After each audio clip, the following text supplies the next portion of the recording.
Podcast शीर्षक Morbi ceramic news survival session. Morbi ceramic news में आपका स्वागत है। हम एक ऐसे मोड़ पर खड़े हैं जहां अनिश्चितता अपने चरम पर है।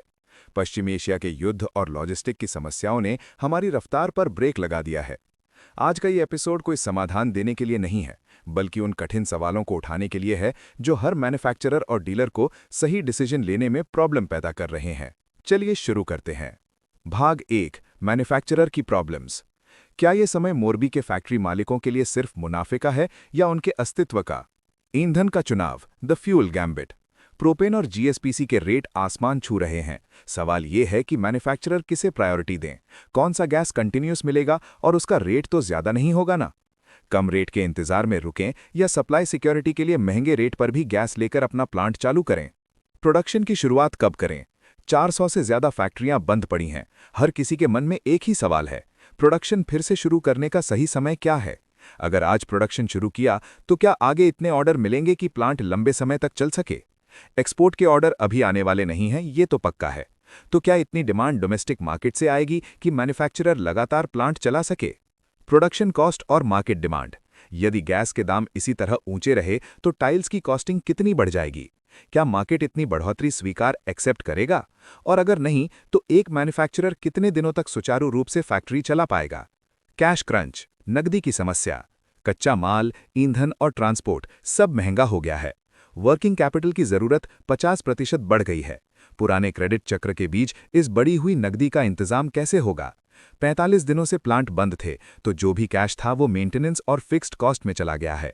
प्लांट चालू हो या ना हो, लोन और सीसी का इंटरेस्ट और रीपेमेंट, मिनिमम बिजली बिल और सैलरी तो शटडाउन के टाइम भी देनी पड़ती है। इसकी वजह से कैश खत्म हो रहा है। क्या इसका मतलब ये है कि अब आगे जो भी बिक्री होगी वो कंपलसरी कैश में ही करनी पड़ेगी? 15 दिवसीय मूल्य निर्धारण, 15 डे प्राइसिंग। मार्केट में इतनी अस्थिरता है कि क्या अब लंबी अवधि की प्राइस लिस्ट को खत्म कर देना चाहिए? क्या हमें हर 15 दिन में नए रेट घोषित करने चाहिए ताकि रिस्क कम हो सके? भाग 2, डीलर की दुविधा। अब बात करते हैं उद्योग की रीढ़ की हड्डी, यानी हमारे डोमेस्टिक डीलर्स की। स्टॉक की स्थिति। आपका स्टॉक कम हो रहा है। डर यह है कि अगर आज ऊंचे रेट पर माल खरीदा और कल युद्ध रुक गया और रेट गिर गए तो उस घाटे की भरपाई कौन करेगा? कितना माल खरीदना अभी सुरक्षित है?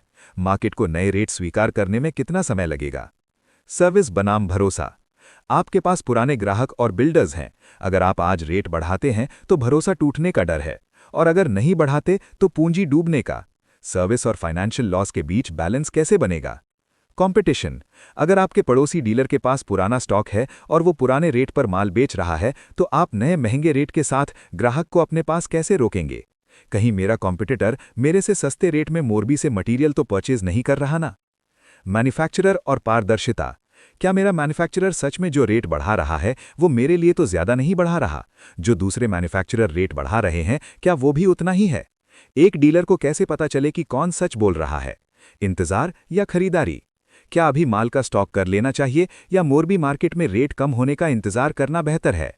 अब सबसे महत्वपूर्ण बात, पर इन सभी समस्याओं का समाधान क्या है? अगर युद्ध रुक भी गया तो क्या हम बिना किसी फाइनेंशियल लॉस या रिलेशन लॉस के इन मुसीबतों से बाहर निकल पाएंगे? क्या डीलर्स और मैन्युफैक्चरर्स के बीच इतना अंडरस्टैंडिंग और विश्वास है कि जो मैन्युफैक्चरर बोले उसे डीलर सच माने और जो डीलर बोले उसे मैन्युफैक्चरर? तो इस चैप्टर की शुरुआत होती है मैन्युफैक्चरर से। अगर सभी मैन्युफैक्चरर्स को आने वाले दिनों में गैस के रेट्स जैसे प्रोपेन या जीएसपीसी की सही जानकारी मिल जाए तो सभी एक ही ट्रेन में बैठकर सफर कर सकते हैं। इससे सबका डिसीजन एक होगा और मैन्युफैक्चरर वर्सेस मैन्युफैक्चरर के बीच आपसी अटूट विश्वास बना रहेगा। साथ में अगर यही जानकारी मैन्युफैक्चरर अपने डीलर्स को दें तो डीलर्स वर्सेस मैन्युफैक्चरर्स एक ही प्लेटफॉर्म पर रहेंगे और उनके बीच भरोसा बना रहेगा। पर यह विश्वास बनेगा कैसे? उसका जवाब है सटीक और महत्वपूर्ण जानकारी, सही और इंपॉर्टेंट इन्फॉर्मेशन। जितनी सही जानकारी होगी उतना ही आपसी विश्वास बढ़ेगा। इससे मैन्युफैक्चरर भी मार्केट को प्रिडिक्ट कर पाएंगे और डीलर्स भी। फिर ऐसे फैसले लिए जा सकेंगे जिससे किसी को भी फाइनेंशियल लॉस या रिलेशन लॉस का सामना न करना पड़े। हमारा मकसद आपको एक ही प्लेटफॉर्म पर लाना है जिससे मैन्युफैक्चरर और डीलर्स के बीच आपसी अटूट विश्वास बना रहे, जो आगे बढ़ता जाए। और ये प्लेटफॉर्म है हमारी वीडियो सीरीज जिसे मैन्युफैक्चरर और डीलर दोनों समझ सकें। हमारे अगले एपिसोड में हम डेटा, इकोनॉमिक फोरकास्ट और सटीक रणनीति के वीडियो लेकर आ रहे हैं। हम सिर्फ डेटा के बारे में प्रिडिक्शन नहीं करेंगे, बल्कि साथ में ये भी बताएंगे कि ये सभी आंकड़े कैसे आए हैं और गैस की कैलकुलेशन कैसे होती है। ये कैलकुलेशन काफ़ी लंबी है, जिसे समझने के लिए मैन्युफैक्चरर्स को कम से कम 3 से 4 वीडियो देखने पड़ेंगे। हम आपको ये सभी जानकारी प्रूफ और सही लॉजिक के साथ देंगे। आप सोचेंगे कि ये जानकारी सही होगी या नहीं, इसीलिए हम सबूतों के साथ बात करेंगे। ये जानकारी डीलर्स के लिए भी बहुत मायने रखती है, ताकि उन्हें भी गैस रेट की सही जानकारी मिले और वे मार्केट की परिस्थितियों को खुद समझ सकें। इससे वे ये अनुमान लगा सकेंगे कि मैन्युफैक्चरर जो बोल रहे हैं वो सही है या गलत। हम आग्रह करेंगे कि मैन्युफैक्चरर्स और डीलर्स अगले 3 से 4 वीडियो मिस न करें। इसे ज़्यादा से ज़्यादा लोगों को शेयर करें, ताकि वो भी आने वाले मार्केट का अंदाज़ा लगा सकें और फालतू की अफवाहों से बचकर एक ठोस नतीजे तक पहुंच सकें। हमारा मकसद सही जानकारी देकर मैन्युफैक्चरर्स और डीलर्स के आपसी विश्वास को बढ़ाना है, ताकि टाइल्स ट्रेड को ज़्यादा प्रॉब्लम फेस न करनी पड़े।